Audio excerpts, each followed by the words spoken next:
talking about the Sony Fx3 and a few of the things that I just love about this camera and maybe why you should pick it up too.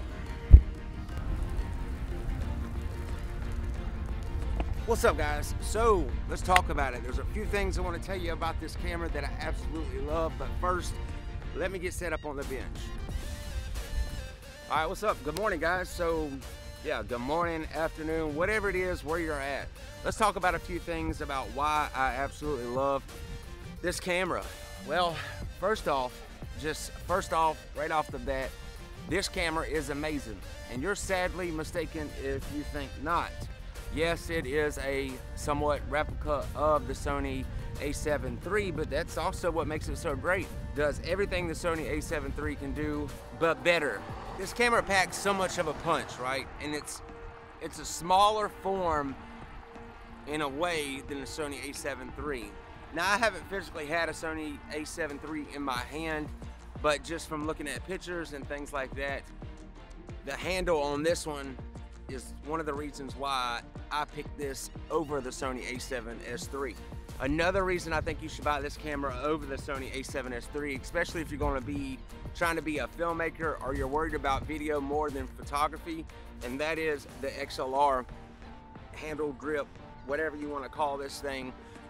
I couldn't wait to have it. It was sad that it didn't come with the mic right off the muscle, so I ordered the mic, and ever since I feel like my audio has been better. I've always heard that using an XLR mic is better, but I didn't want to have to, you know, record my audio separately and then add it in to the video. You know what I'm saying?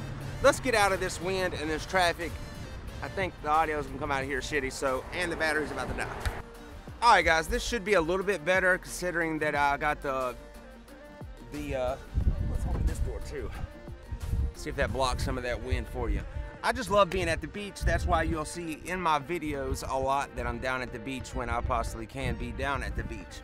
All right, so another thing that I love about this camera is the 10-bit codex. Now, for me, the reason I went ahead and spent this much money on a camera instead of just keeping the Sony A7 III, and that's because every time I would try to color grade the 8-bit codex, it would fall apart. Any Sony user knows about this. It sucked, and learning how to color grade on a 10-bit codex has been better. Now, I'm not saying I'm no professional, because I'm not. I'm just not. I am going to start thinking about using DaVinci Resolve to do my color grading, but that's not about this video, or this video is not about that. So let's move on. Another thing that I love about this camera is the fact that you got 3 different types of stability. You got your normal stability that a camera comes with, then you got active mode, and then you have the gyro. I haven't got the gyro down pat yet. Like, you have to raise your shutter count and do some other things to make it perfect, and I haven't figured it out just right. And also my laptop struggles with that program because I have only a 1650i graphics card or something like that. It just struggles really bad. So, but anyway, I still love those 3 things. The stability, it's awesome to have all those different options. So if you're like me, and when I first started, I thought I had to have a gimbal, like I just had to have a gimbal. But as I started being around cameras more and using cameras, anytime that I can do a shot handheld, I would prefer to do that. It just takes so much effort to pull a gimbal out and do all that. And any real filmmaker, or I'm not going to say any real filmmaker because everybody has their own opinion, but just a lot of people that I watch or talk to feel the same way. I just rather not use a gimbal if I don't have to. Now, I want the new Ronin, what is it, RS2. I do want that. That's because of all the applications that you can put it with, where they strap the vest on you and you carry it around. It straps to that. I cannot think the name of that. I'll put the name in the screen right here, right now.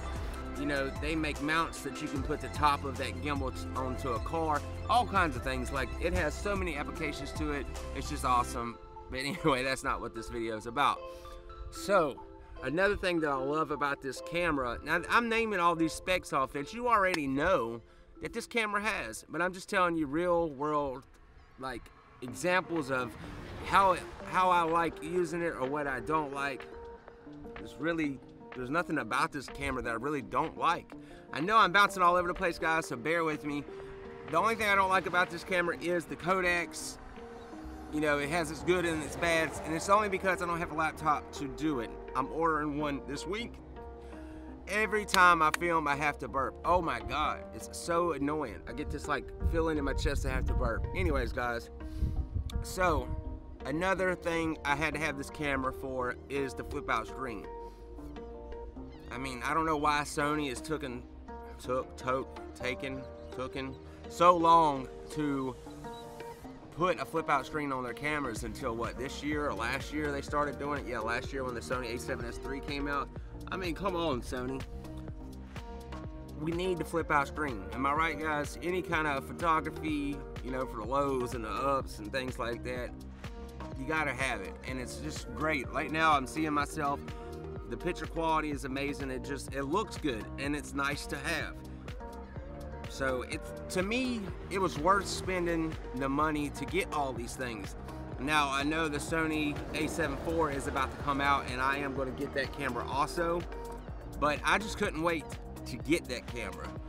These are some of the things that I really like about this camera. And like I said, I went ahead and spent the money to get this camera, to get all of these things, and it really helps a beginner like me. Like, I've only been doing this for about a year, really getting into cameras, and I spend a lot of time learning about this stuff. Like, I really want to do this the rest of my life. So my advice for anybody that's thinking about getting this camera, and this is coming from a beginner, a guy that hasn't shot but one paid gig. It's been doing YouTube for about a year, but only like steadily for like the last 2 or 3 months. I would say buy this camera, especially if you're a beginner and if you have the money, buy this camera. The menu system's so much better than the old Sonys, and everything about this camera is just better than the old camera, guys. Like, I can't express that enough. If you're a beginner or a seasoned filmmaker, you're gonna love this camera. Guys, it's a short video for you today, but that's all I got. I don't know what else to say. This camera is freaking amazing. If you don't get it, hey, that's on you. I get it. I thought about getting the Blackmagic Pro, and deep down inside of me, I still want that camera. But for now, I'm just gonna stick with this because I have a bad habit of not sticking with cameras. Like, I'd get a camera and then sell it and get another one, and that's called being on the gear chase, and that's never good. Don't do that. So yeah, guys, I'm gonna end this video here. Down in the description, guys, there is some Amazon links. And if you wanna help support this channel, if you wanna help me grow, help me buy gear that I can review and things like that, kind of get my channel going, then go down in the description and see if there's any kind of gear that you may want. I put gear that I use, that I'm thinking about getting, gear that I think that is awesome, like the Blackmagic Pro. It's down in the description. Things like that, guys. If you want to help support the channel, go check them things out down there. And yeah, guys, that's all I got for you today. I appreciate you watching this. I will catch you on the next one. I love you guys. I appreciate all the support. Later.